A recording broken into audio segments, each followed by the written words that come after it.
ხელისუფლების დამხობის ორგანიზებაში ბრალდებული ბაჩო ახალაია ისევ დამხობის აუცილებლობაზე საუბრობს და განსაზღვრელი სკამს ძალადობრივი მოწოდებებისათვის იყენებს. ამბობს, რომ ქართული ოცნების ცვლილება სწრაფად და ნებისმიერი გზით უნდა მოხდეს.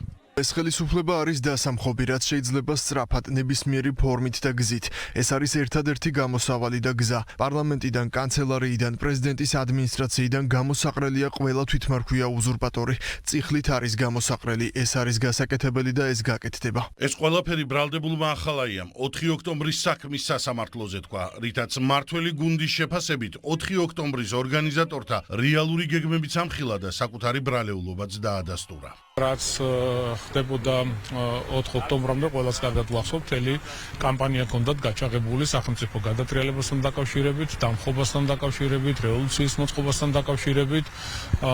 შემდეგ 4 ოქტომბერს დაიწყეს ამ ყველაფრის განხორციელებაც, თუმცა ჩვენმა შესაბამისმა უწყებებმა იმოქმედეს კანონის ფარგლებში. ნაციონალური მოძრაობის წარმომადგენლის მხრიდან ძალადობრივი მოწოდება გასაკვირი არც საპარლამენტო ოპოზიციისათვის აღმოჩნდა და არც უმრავლესობისათვის.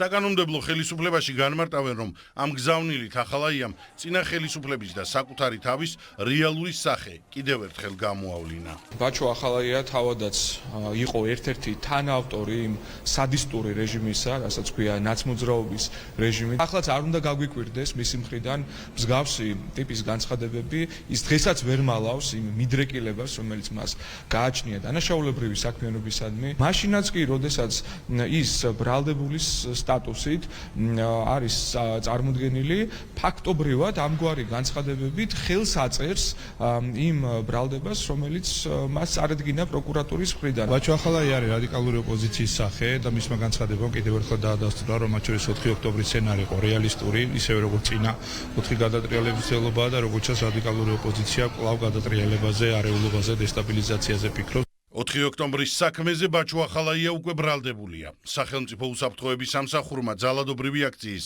მთავარ ორგანიზატორად სწორედ ის დაასახელა.